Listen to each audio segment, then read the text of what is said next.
The year 1943 marked a pivotal turning point in World War II. The Battle of Stalingrad shattered the myth of German invincibility. The Red Army, with renewed spirit and industrial might, was ready to take the offensive.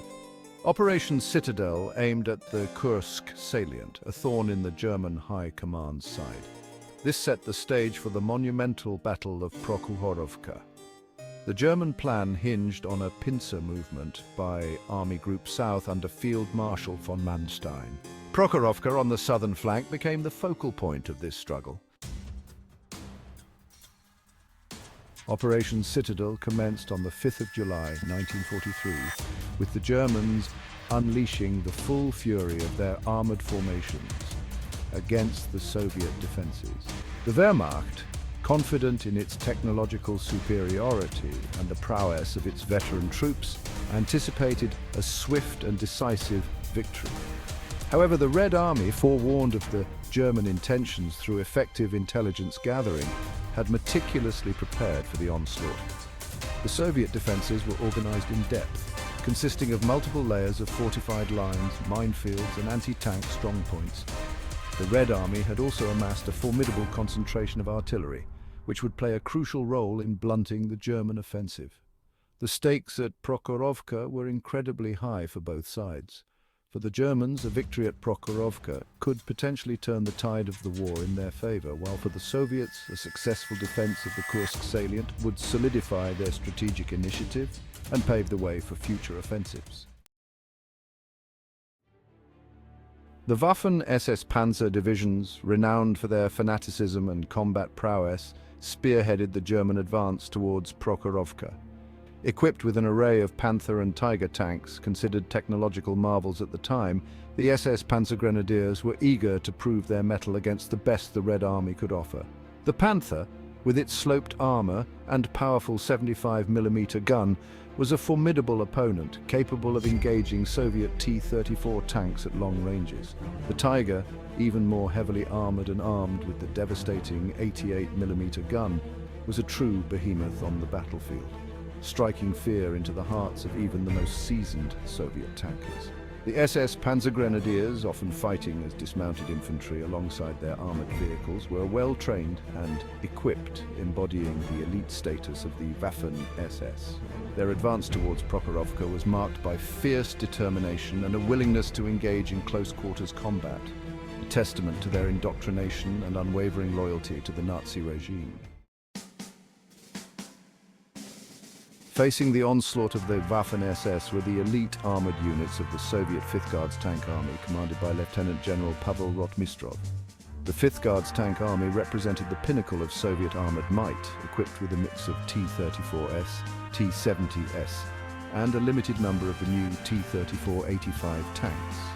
The T-34, while less technologically sophisticated than its German counterparts, was a rugged and reliable tank, well suited to the harsh conditions of the Eastern Front.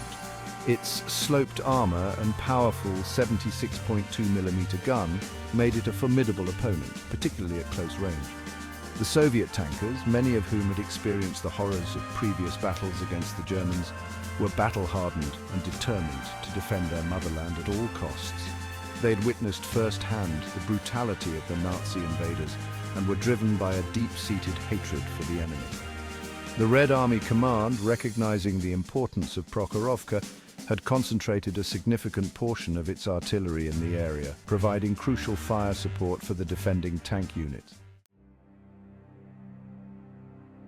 Section 5, a maelstrom of fire and steel, the Battle of Prokhorovka engulfs the battlefield. On July 12th, the Battle of Prokhorovka erupted with unimaginable ferocity. Thousands of tanks and armored vehicles clashed in a maelstrom of fire and steel.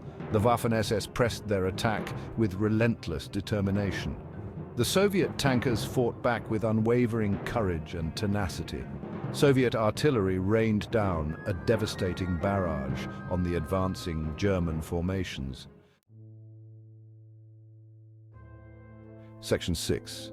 Assessing the Carnage tactical draw, strategic significance.